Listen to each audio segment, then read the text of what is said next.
Being at the MGH is special. It's special because it's always been the place that you could come as a physician and know that you could do whatever you needed to do to take the best care of your patient. And as a patient, you always knew that your doc was doing everything that he or she could do to take the best care of you. And that hasn't changed.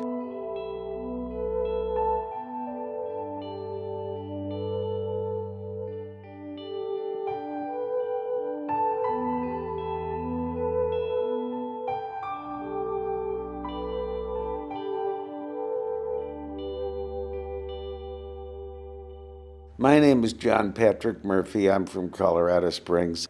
I was born at St. Luke's in Denver, and I was reborn at Massachusetts General Hospital. I discovered I had 4th stage melanoma in October of 2010.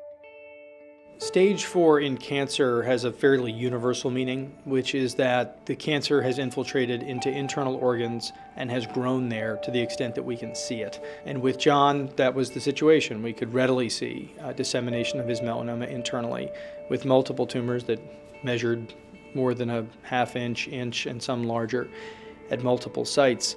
I had my Mary, I had my grandkids. I had life to live for. Ever since I've met John, I've been bored to death with anybody else. I mean, everything about him is wonderful, you know, and I just couldn't imagine life without him.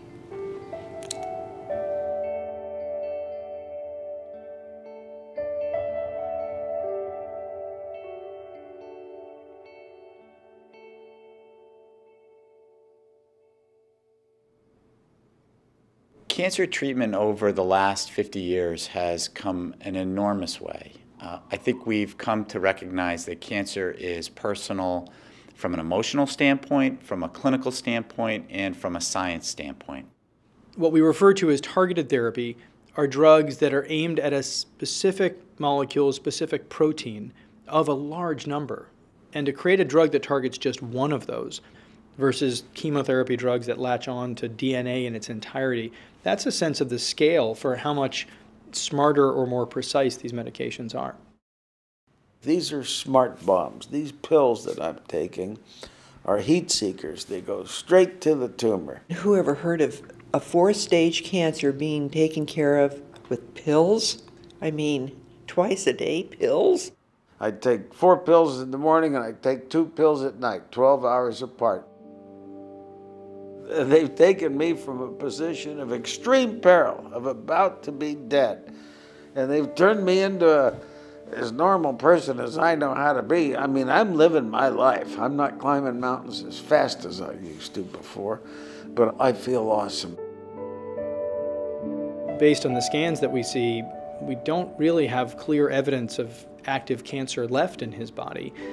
We can see a few of the remnants of where there were tumors before, but as much as we scrutinize his scans, hard to convince ourselves that there's still cancer left right now. Without Mass General Hospital, I don't know where we would be. I mean, well, I think John would not be here. The overwhelming feeling is gratitude. We love this place, we love this institution. It's our nation's hospital. The innovations that have occurred here. I'm so proud to be part of a continuing innovation that goes on at Massachusetts General Hospital.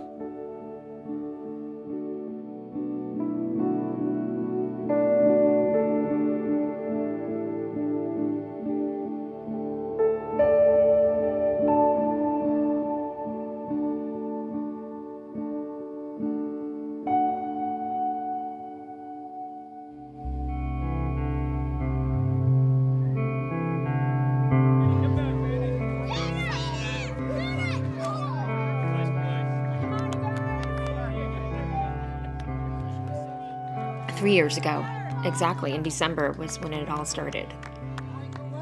My name is Jen Gilman. My name is Bob Gilman.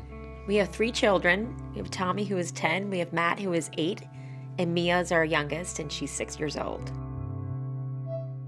The first thing I noticed was some pressure in my chest. And I was winded, where I used to be able to run 13 miles. Running a mile was getting difficult. It just went downhill extremely fast. I never thought cancer. Absolutely not. No. That never crossed my mind. You're too healthy. Exactly. It doesn't happen to healthy people, right? But it does. And I was shocked. Absolutely shocked. We always say Dr. Abramson saved my life. Jen came to me just after she was diagnosed with primary mediastinal B-cell lymphoma. This is a very uncommon lymphoma. It only accounts for about 2% of the 67,000 new cases of non-Hodgkin lymphoma diagnosed every year in the United States. And what we know is that those people who have chemotherapy-resistant mediastinal lymphomas will often prove resistant to numerous types of chemotherapy.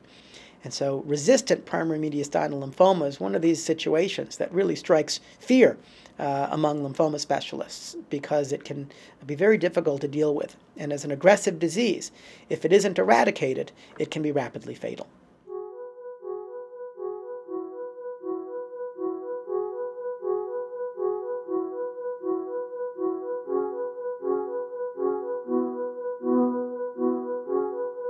When treatments don't work, it's terrifying. It's terrifying.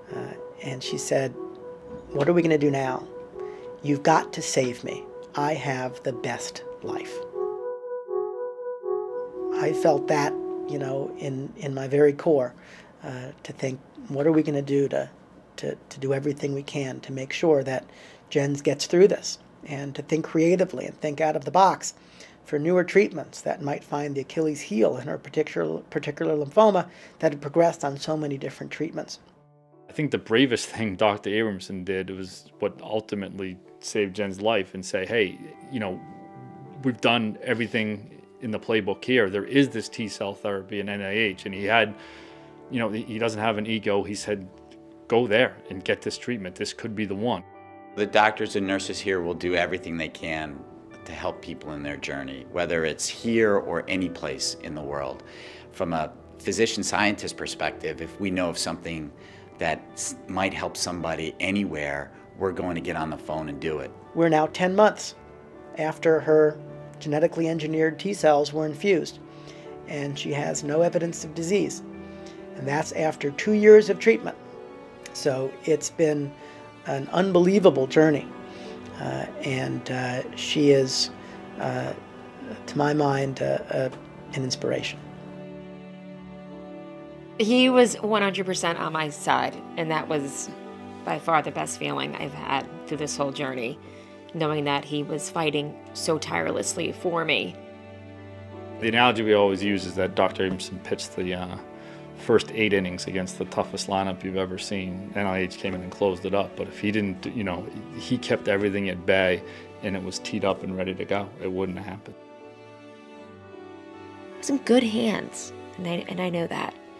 The moment I signed up with MGH, I knew it. Right? I think that's right. Yeah.